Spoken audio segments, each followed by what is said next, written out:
with an old picture, as you saw, longer hair now. So the title of my talk today, my story, is Connecting the Dots and Creating the Experience. Before I really go into that, let me introduce a little bit more about myself, about what an experience means to me.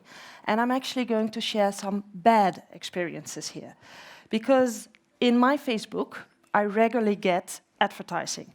I have two little guys, one of 7, one of 10, but they're boys. And they're not at all in the target audience of Kinderen voor Kinderen. I don't know if you well know them. And over 3 weeks, I get daily ads of a Kinderen voor Kinderen event in the Netherlands, which then gets annoying, right? I don't know if you ever have that, but I have that regularly. I also have broken links. I also have non-scalable websites. I also have bought a garden house last week, which I continuously get ads of in every single magazine I look at. Now, my job as digital director in ELN is to ensure that our target audience has a different experience than I just shared with you. So basically around the world, me and my team, or my team and me is the better word of saying it, has the tough job of ensuring that we connect all the dots for our target audience. Before we really go into how we do that, let's share a little bit about Danone Nutricia Early Life Nutrition. Because we are a bit of a strange animal in FMCG land. We are actually not really a CPG or FMCG company. We are in between pharma and CPG because we have a highly regulated product in the health area, but our moms are consumers, right? And they buy products. So we have a mission, and our mission is to stand by parents, actually moms and dads, in a life-changing event of becoming a parent, which makes for us a very, very good journey around content. Because actually there is a lot to do in those first 1,000 days of parenthood. Even before birth, you influence the health of your little one. So this is really a story around the world, similar everywhere, that we are about to tell in a high engaging category. We exist for over 120 years. We are really embedded in science, and science is the story that we have to tell. We really know about nutrition. However, if you look at our target audience that is busy with becoming a parent, nutrition is not at all a topic. So we have the interesting challenge of creating awareness around nutrition at a moment in time when a parent is very busy with becoming a parent, with bonding, with ensuring what they need to do, buying hardware, knowing what you need to eat and what you don't need to eat in pregnancy is somewhat important, but not the biggest thing. So we have over 150 countries where we actually do this. And we are, across the world, the number 2. Pretty good position on the products that we sell. Having said that, we have a large portfolio across these 1,000 days, infant formula, cereals, foods, not everywhere around the world the same brands, because we are decentralized. Motherhood, parenthood is a very cultural, demanding experience, so it has to be local. The context is very local. In India, there are very different circumstances of giving birth than there is in Europe, for instance. So we create portfolio that is relevant in each and every of those markets. And there is something more to be said, because unlike a CPG company, we have a set target audience. In the Netherlands, it is over 100,000 births a year in a set time frame. So we have to go to precision targeting, precision marketing. We cannot just activate at random. 17 million people in the Netherlands, roughly right, a target audience of 400,000 people in 1,000 days that we need to have a relationship with. So it's a very different story. However, it also creates a brilliant opportunity of having one-to-one relationships with each and every of these parents or moms. And we have a digital model that we use to really drive that connections. The digital model is being accessible. We have abandoned the view that we should be a destination in itself. It's not about our website. It's not about our club. It's about our information at the right touch points where mom is at that moment. So, first strategy, making sure that we are accessible. Second strategy, connect the dots. If we see that she does or picks up on an allergy tool at any given website, say Baby Center or Mama and So, we should then pick up her fingerprint in understanding that she is interested in allergy. In our precision marketing, now we should put her on an allergy trail. We don't talk about any other positioning anymore but allergy. So connecting the dots between all of these touch points, picking up on our fingerprint and ensuring that she gets what is relevant for her in that context at that touch point is a very big trick that we need to pull. It sounds easy, but it's not that easy because you need a lot of technology to do that. You also need the right people in your company to do this on an hour-by-hour rate. Of course, you can automate a lot, but this is people work. Because in this high engaging category, we also have something else. We have high risk of getting it wrong. And getting it wrong could really mean getting it wrong.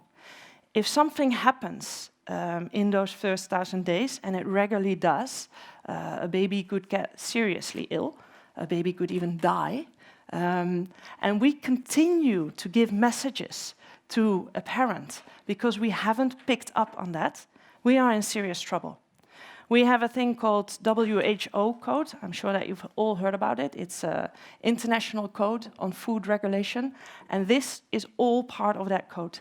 So if we don't take care in this precision marketing that we have it exactly right and get the right messaging across at the right time, at the right touch point, be relevant in that setting, we could really hurt our brand equity.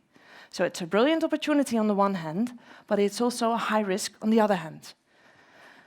Our target audience is these 400,000 moms, right? Let's take the Netherlands as a key audience. And what we do with these moms is we really look specifically in who she is. We've got names for her, obviously, everybody does that in the persona building. We've got her core belief, but at that time we already look at what are the different themes that we know from her personas that are relevant for her, so that we can get automated journeys going. Based upon that, we also look at what do we think is her environment. We look at what's the preferred screen use she has, so that we can preempt the format that we need to use. And we look at what are the channels that she's really in. Based upon these personas, and we now have, I think, 12 around the world, so we have global personas, and then local countries precise that even more. I think that across we now have 100 of these kind of personas. But imagine if you want to go to one-on-one relationship building, there will be 400,000 of these personas to really preempt what we need to do with her. So target audience is quite okay. We have good formats to look at who she is, where she is, what she wants to receive from us, but there is always more. We need to go beyond. So let's deep dive, because if you do want to get this one mom experience, you really have to get that one mom profile. We need to understand much more about who she's talking to. We've now looked at static information in our profiling, but there's much more, because instead of web, people are moving towards communities, towards blogs. So the high-level influencing is not anymore the ecosystem of the healthcare professional, it's the other mom. So we could have mom on top talking to mom bottom, and they each have their own experience, and they now start to influence each other. So this is the next step for us, in really how do we build that then into one connected story? And how can we preempt with what we've got? Now, if that is all the aim, how do we cater to them? We've heard about accessible, connected, customized. All nice. I think all of you would like to be accessible, connected, customized. So that's a random strategy. So how do we now do that then? We've also seen from the different profiles of these moms where they are. So we look at the touch points where she is present, and we make sure that we are present there as well. I will show you in a bit what we mean with presence, because we go beyond just the normal banner. It's about interaction, making sure that we understand her footprint. So have a one-on-one conversation together, digitally, automated. And obviously, it's about assets. If we don't have text, video, picture in the right setup, in the right format, then we are unable to communicate with her in those channels where she's present. Of course, none of this happens without data and technology. Business without technology doesn't exist anymore. So let's talk about presence then, because presence is really about the ecosystem. We've got preferred partners, and we go into different type of partnerships. We go into editorial partnerships. We go into content partnerships. Because if mom is already at these high engaging touch points, then we could best only give our information there, make dynamic content for those websites, because we know which of those moms is at that touch point, and make sure that we are relevant. Again, if I explain this to our traditional marketeers, we get a, but how do we know we've got them engaged then? Well, that's the click-through, obviously. I see that, you see that. But for them, it is really, have they come to my website? Have they done anything on my website? The world is changing there. We need to be where she is. So we've got a lot of different editorial partners who are sharing the content that we have on nutrition and on the first 1,000 days without us doing anything on it. So presence, think about your ecosystem, think about what you mean for the other party and what they mean for you, because there's a lot more to do, and it isn't about advertised presence. The second one, interactions. Interactions, I'm going to show you a little bit what we do there, because we are quite proud of what we've got. We've got massive amount of interactive tools all along that 1,000 days journeys. Why are we talking about interaction? Because it's really about trust. For us to not only have the one-on-one relationship at a certain moment in time with that mom, that's important, yes. We have just acquired a new contact together. We have started a relationship, but the relationship doesn't mean anything for us if we cannot take it through the full 1,000 days. So engagement across, making sure that she trusts us to be the relevant partner, to push, to pull, to hold her hand across that personal 1,000 days is very important. So everything that we do in the interaction section is about creating the relationship based upon trust. Declutter the web a little bit for her so that we can talk together about her personal journey. And we've got massive amount of tools. We have a care line, 24/7, talking with her, chatting, being present at the websites of somebody else, not our own website. That's all connected. We've got virtual delivery rooms where mom can see what her delivery room will actually look like, what she can ask for, what the checklists are. You name it, we've got it. Across the 1,000 days, different tools based upon the needs. The tools also have another reason, of course, because in seeing what she does with the tool, we can profile her better. We can understand much more what she's really interested in, because remember, it is about being relevant in the context in that time. So understanding what she does makes us go much more granular in our profile. One mom, one journey. We need to know exactly what she does. Let me give you an example of some of these tools.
So this is one example. 2 comments on this.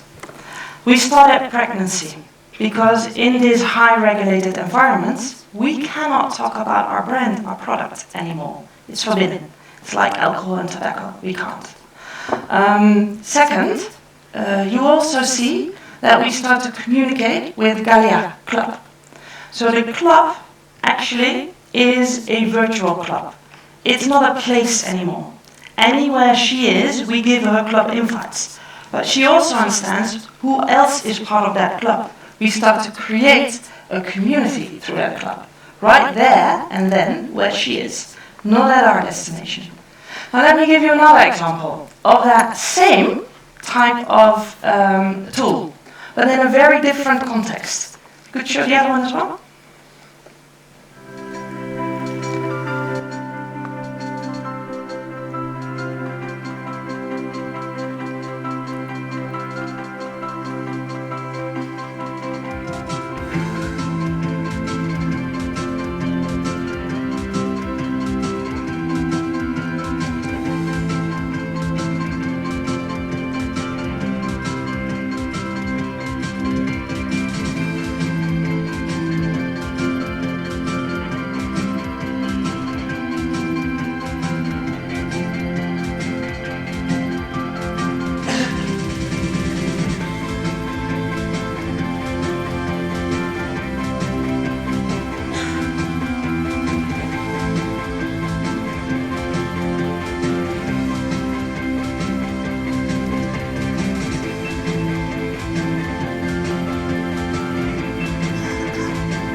Regardless of the language, because yes, they are used in different countries, but the importance here is same time frame that we're talking about, different target audience.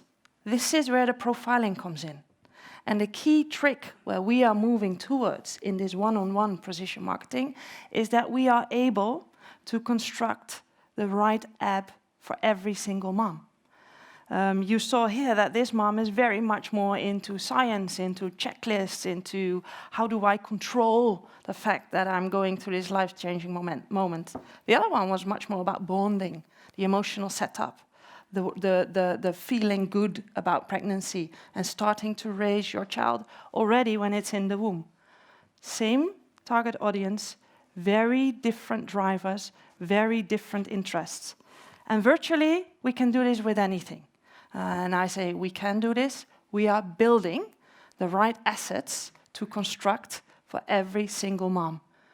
Which brings me to assets, because we have multiple terabytes of assets. It's beautiful. If anybody talks about content, then we can proudly say we've got a lot of content all across the world in different angles, different formats, different setups.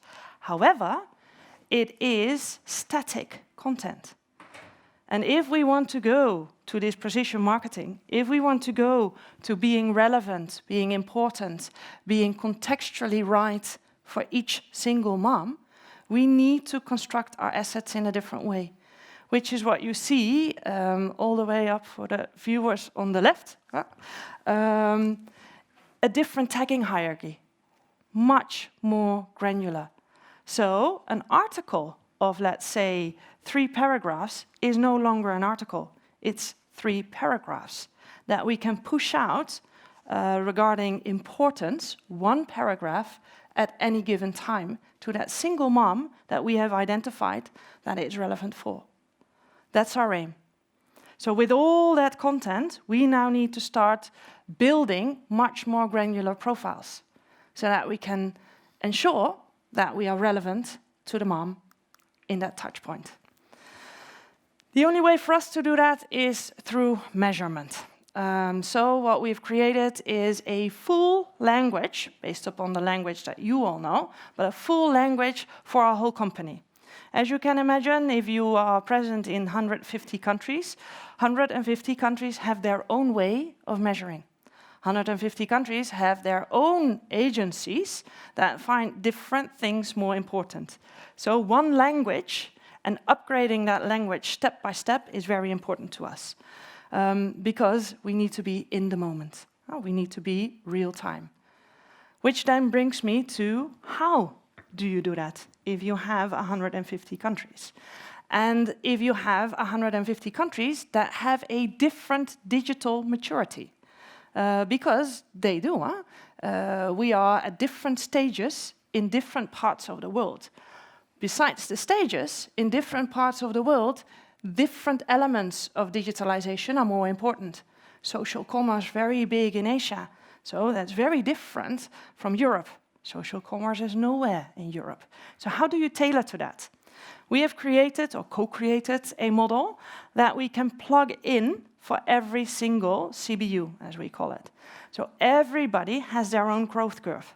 So what my team does is we support 150 different growth curves. We scale. We make sure that the assets are scalable around the world. We make sure that the profiles are scalable around the world. And we make sure that the tools have become utilities, so that every country can mix and match what they need to do. But the aim for every country is also to grow across the curve, because our ultimate goal is to create that seamless experience all the way through the 1,000 days. So every country can find their own way. We support, they drive. Remember, it's a highly localized, contextual market. So cultural heritage around birth, parenthood are very important. In sum up, the only way that we can build this experience, the only way that we can make sure that we are relevant, that we don't have broken links, that we know exactly where to be, who's there, what we need to say, and how we interact with that mom, is when we go further in the profiling, have 100,000 profiles instead of 10, to have presence in the right channel, for each country determine what the right ecosystem is of partnerships, and ensure that we have the right assets at the right setup, and that they are relevant in the channel that they are in. This is our journey, and we keep on pulling the road further. Thank you very much for listening.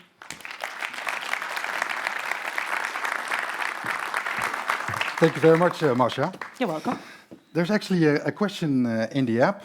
And you mentioned that measuring your success is very important. Yeah. So from Mr. Anonymous, we have the question, which KPIs do you use to quantify the impact of your marketing efforts? Yeah. And how do you measure the impact? Well, that's a broad question. There is a whole KPI framework, obviously. If I go to the highest level of what we measure, if you have a set target audience, obviously, costs to recruit are highly important. Attribution modeling, what happens first, and then how you recruit a mom into your franchise is very important.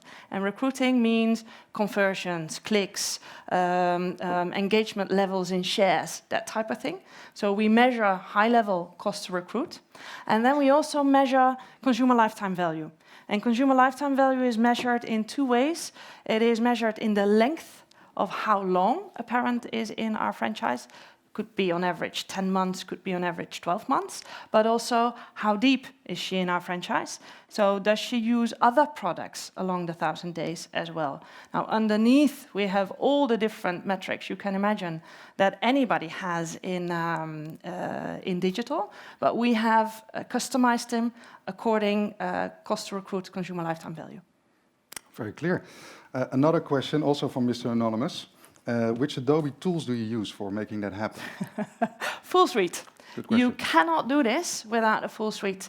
Because if you want to connect the dots on any given channel, you need to be able to look at any different channel. You need to be able to pick up a real-time digital fingerprint of your target audience. And you need to build the loop full way in a, let's say, near-time mode. So we are using full suite. We are using analytics as well to measure different parts of the journey. We are actually not using DMP that much, because you can imagine DMP, is quite an expensive tool. If you have a set target audience, that might not be that relevant. But otherwise, we utilize the full suite. Yeah, of course, it's always about value.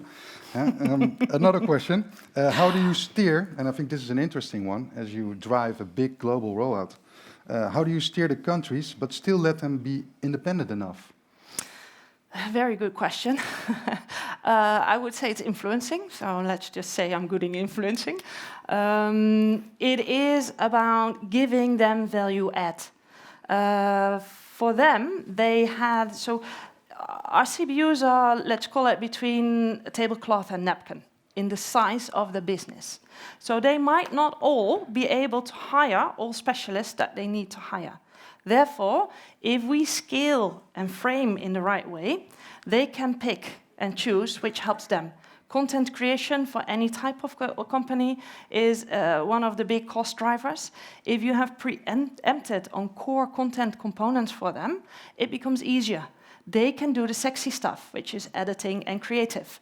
So actually they are quite happy to receive some of the value add, and it really is value add to them. So we bring SWAT teams, we bring specialized support to make them move in the journey. The other one is, there is, of course, a little bit of force behind, because anything in digital is about scaling. So obviously, with the board, we have said there are some mandatory setups, because we need to all move forward, and we cannot have one country lag behind, because we have global brands as well. So brand equity across the world also is an important measure for us. So in terms of the people, what's most difficult to find? We all know that talent is scarce in the market. Is it difficult to find people on the global level or on the local level? I would say both, because there's so many people we need. A global role has to do with personality a lot. You need to be humble to be able to convey, because I'm not selling something. I obviously think that we have something to give, but you need to be humble, because they are actually driving the P&L in their own country, which also makes that I become successful. So I cannot push too much. So it is that, which is much more around having the hybrid brain, not only in being technology-driven and marketing-driven, but now we also have a third leg, which means transformation driver. So that is a real difficult combination to find. Locally, it is the five-legged sheep, because we are not always very big, and you need to be able to understand pie-shaped talent, multiple expertises, to drive the CBU through. So for me to you, we are hiring all across the world. So should you be interested, high emotional category, come and find me. Okay, she's still here. One final question then from my side. You talked about process, about technology, how to connect the dots. People is obviously a very important factor into that. Yes. What can you give as an advice to the audience here on how do you get started with that? Because a lot of these things are typically very new. Yeah. So you're managing change. Yeah. And there's this analogy with driving a car. Yes. And so where do you start? Do you buy the car first, or do you get a driver's license? Yeah. Yeah. What's more important to you? Yeah, chicken and egg. I actually believe that there's a game to be played between a global office and a local team there. I think that my role is to create the Ferrari, to make sure that everybody wants to drive the Ferrari, and to ensure that the Ferrari is in front of the house of every country, so that everybody sees the Ferrari every day and wants to go. Second to that, I need to ensure that they can actually drive the Ferrari. I have some of my marketing directors talk about being an old lady having to drive this Ferrari. You cannot utilize this great engine. So what we say is you need to do both at the same time, because there's a scaling effort. You don't build the Ferrari in 2 days. You build the Ferrari in 4 years, right? You scale and you scale and you scale.